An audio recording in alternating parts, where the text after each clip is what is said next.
Udah gitu tuh. Balik. Asli. Lanjutin ya.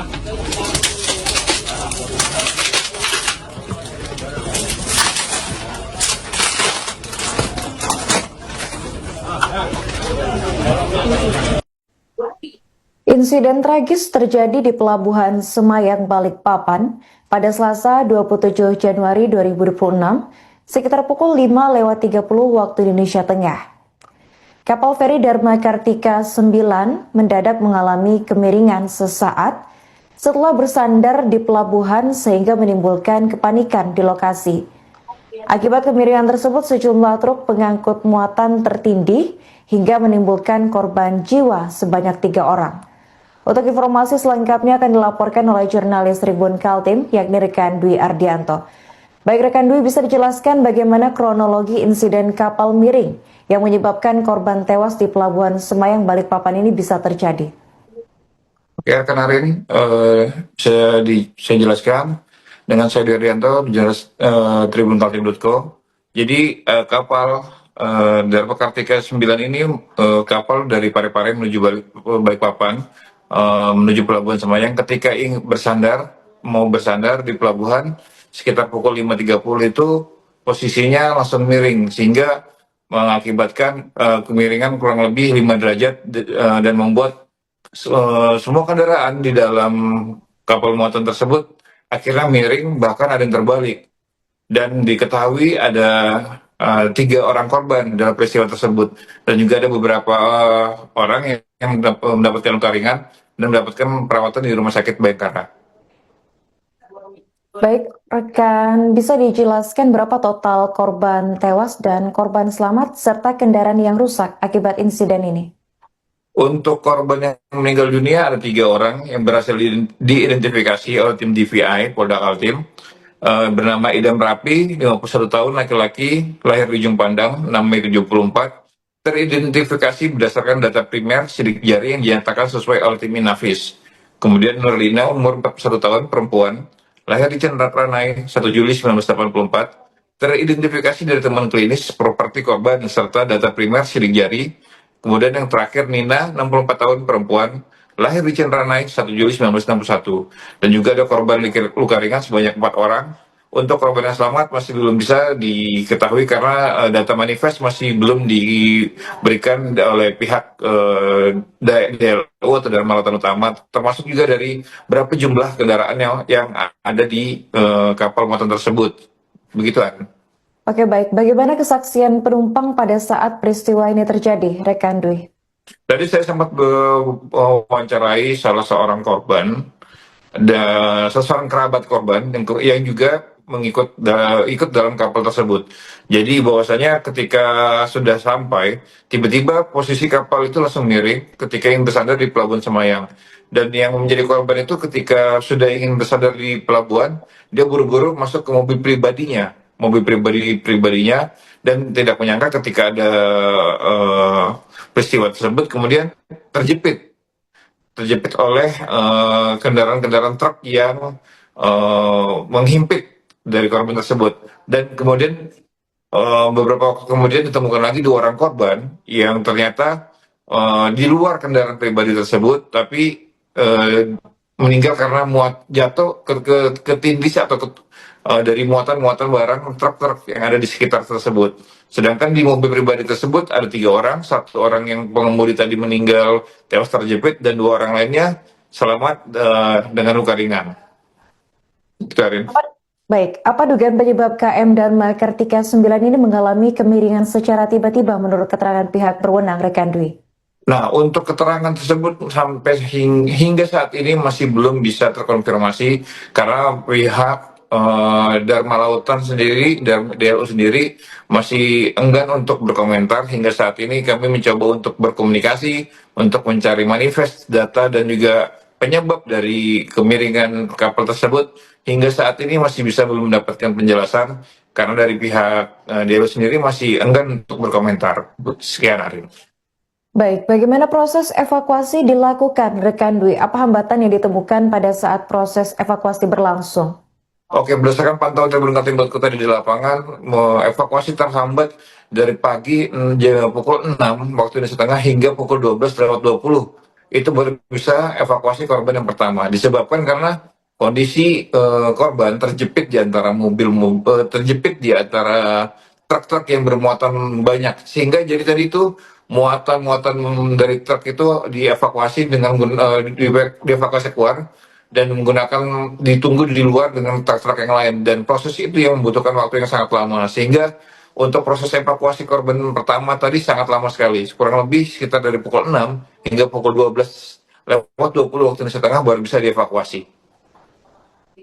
Terakhir, Rekan Dwi, bagaimana respons dari pihak terkait atas kejadian yang memilukan ini? Apakah para korban nantinya akan mendapatkan asuransi? Ya, tadi juga di TKP saya bertemu dengan petugas Jasara Harja perwakilan Kalimantan Timur, langsung merespon insiden laka laut di Pelabuhan Semayang Balikpapan yang melibatkan KM Dharma Kartika 9. Manajer pelayanan Jasara Harja di Kalimantan Timur, Teguh Yuta Fitra, mengatakan pihaknya membagi personel menjadi 2 tim sebagai bentuk kehadiran negara dalam penanganan korban. Ketika mendapatkan informasi, langsung dibagi menjadi 2 tim, satu di TKP, kemudian satu lagi di rumah sakit. Untuk informasinya dia belum bisa berbicara banyak, menunggu informasi berlanjut dari instansi yang berwenang, tapi yang jelas sudah hadir sebagai wujud hadirnya negara. Terkait santunan, Teguh menjelaskan bahwa korban meninggal dunia akan mendapatkan santunan sebesar 50 juta yang diberikan kepada ahli waris yang sah. Sementara itu bagi korban luka-luka, Jasara Harja memberikan jaminan biaya pengobatan dan perawatan hingga maksimal 20 juta rupiah. Begitu, Arin. Oke, baik. Terima kasih rekan Dwi Ardianto atas laporannya dan selamat melanjutkan tugas kembali.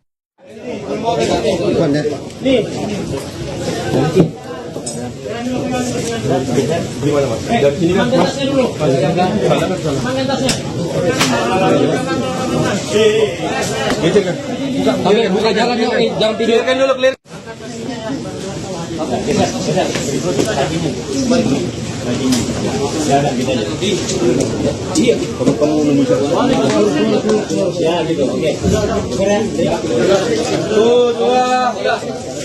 Langsung tarik orang, Mas.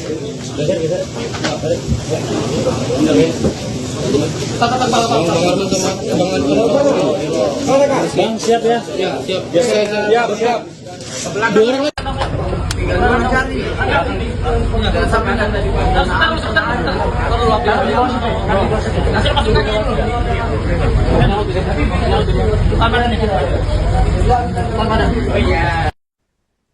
Tim SAR gabungan kembali menemukan 1 korban tewas dalam kecelakaan KM Dharma Kartika 9 yang mendadak miring saat bersandar di Pelabuhan Semayang Balikpapan pada Selasa 27 Januari 2026.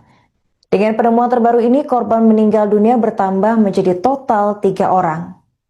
Kepala Kantor Pencarian dan Pertolongan Kelas A Balikpapan, Dodi Setiawan, menjelaskan bahwa korban terakhir yang ditemukan berjenis kelamin perempuan dan berada di dalam dek kendaraan kapal. Sebelumnya, korban pertama yang ditemukan diketahui bernama Idam Rapi, 52 tahun. Idam didapati tim SAR dalam kondisi terjepit di kendaraan pribadinya. 2 jam setelah penemuan tersebut, tim SAR kembali menemukan seorang korban perempuan yang tertindih boks peti berisi sayur-sayuran. Tak lama berselang, korban ketiga berhasil dievakuasi di lokasi yang sama. Dodi menambahkan 2 korban terakhir diduga kuat masih memiliki hubungan keluarga dengan korban sebelumnya. Seluruh jenazah kini telah dibawa ke Rumah Sakit Bayangkara Balikpapan untuk menjalani proses identifikasi lebih lanjut. Dan sebagai informasi pemirsa, insiden tragis ini terjadi ketika kapal mengalami kemiringan secara tiba-tiba setelah remdor dibuka di Pelabuhan Semayang. Kondisi tersebut menyebabkan sejumlah kendaraan di dek kapal saling tindih dan kapal feri diketahui baru saja tiba dari Pelabuhan Parepare, Sulawesi Selatan.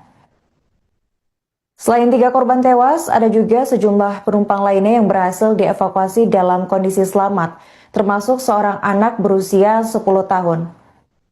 Mereka diduga masih satu keluarga dengan korban bernama Idam Rapi, dan mereka adalah Hajah Nurma 64 tahun asal Kabupaten Luwu, kemudian ada Rosnaini 43 tahun asal Kabupaten Wajo, serta ada Nur Aisyah 10 tahun asal Kelurahan Teritip Balikpapan. Dodi mengungkapkan kendala utama dalam proses evakuasi itu adalah posisi mobil korban yang tertimbun truk bermuatan berat seperti pasir dan sembako. Untuk mengatasi hal tersebut, petugas menggunakan teknik ekstrikasi dengan memotong bagian kendaraan pribadi agar jenazah dapat dikeluarkan. Pelan-pelan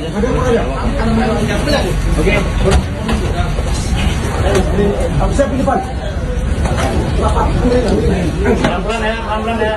Licin, jalanan licin, pelan-pelan.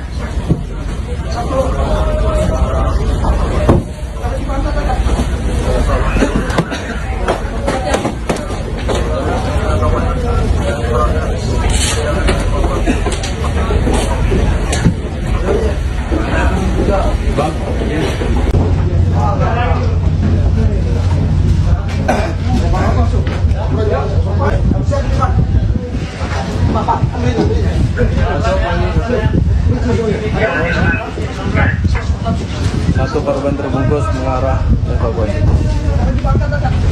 Korban kedua sudah berhasil dikeluarkan. Sudah dikeluarkan, sudah dikantong mayat dari proses perjalanan evakuasi.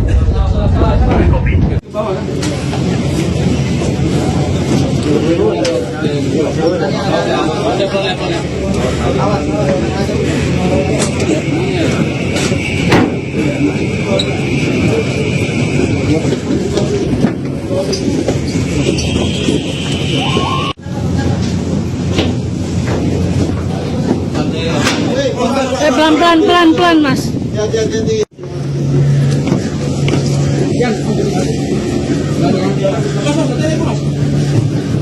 Ini ya, hati Mas ya.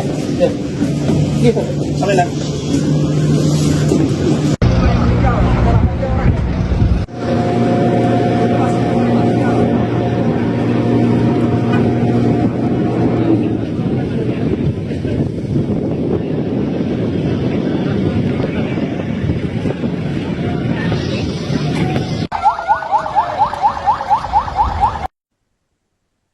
Tim Disaster Victim Identification atau DVI Polda Kalimantan Timur berhasil mengidentifikasi 3 korban meninggal dunia dalam peristiwa kecelakaan kapal feri di Pelabuhan Semayang, Balikpapan. Pengumuman hasil rekonsiliasi identifikasi disampaikan oleh PLH Karungkit Rumah Sakit Bayangkara Balikpapan, yakni AKBP Imade Swanda Menara, didampingi Kaur DVI Muh Irfan Sirgar, dan Inafis Polresta Balikpapan Brigpol Muhammad Iqbal, tepatnya pada pukul 16.25 waktu Indonesia Tengah, di Rumah Sakit Bayangkara Balikpapan pada Selasa 27 Januari. Dalam keterangannya, AKBP Imade Swanda Menara menyampaikan duka cita atas meninggalnya para korban, serta mengapresiasi kerjasama tim gabungan dalam proses identifikasi. Ia menjelaskan identifikasi dilakukan berdasarkan data antemortem dan postmortem, meliputi data primer seperti sidik jari serta data sekunder berupa temuan klinis dan properti korban. Adapun 3 korban meninggal dunia yang berhasil diidentifikasi yakni Idam Rapi 51 tahun, laki-laki yang lahir di Ujung Pandang 6 Mei 1974. Teridentifikasi berdasarkan data primer sidik jari yang dinyatakan sesuai oleh tim Inafis. Kemudian yang kedua ada Nurlina, 41 tahun, perempuan yang lahir di Cendranai 1 Juli 1984, teridentifikasi dari temuan klinis properti korban serta data primer sidik jari. Yang terakhir ada korban bernama Nina, 64 tahun, perempuan lahir di Cendranai 1 Juli 1961. Teridentifikasi berdasarkan data sekunder, temuan klinis berupa ciri khusus di dahi, properti, serta data primer sidik jari yang dinyatakan sesuai. Sementara itu, pihak Rumah Sakit Bayangkara Balikpapan juga mencatat adanya korban selamat yang mendapatkan perawatan medis, yakni Rosnaini, lahir 31 Desember 1983, asal Wajo. Kemudian ada Hajah Nurma, lahir 31 Desember tahun 1962, asal Luwu. Kemudian ada Nur Asisah, lahir 8 Oktober 2015, warga Balikpapan. Hingga kini pihak kepolisian dan instansi terkait masih melakukan pendalaman terhadap kronologi serta penyebab kecelakaan kapal feri tersebut, sembari memastikan seluruh korban tertangani secara medis dan administratif sesuai dengan prosedur.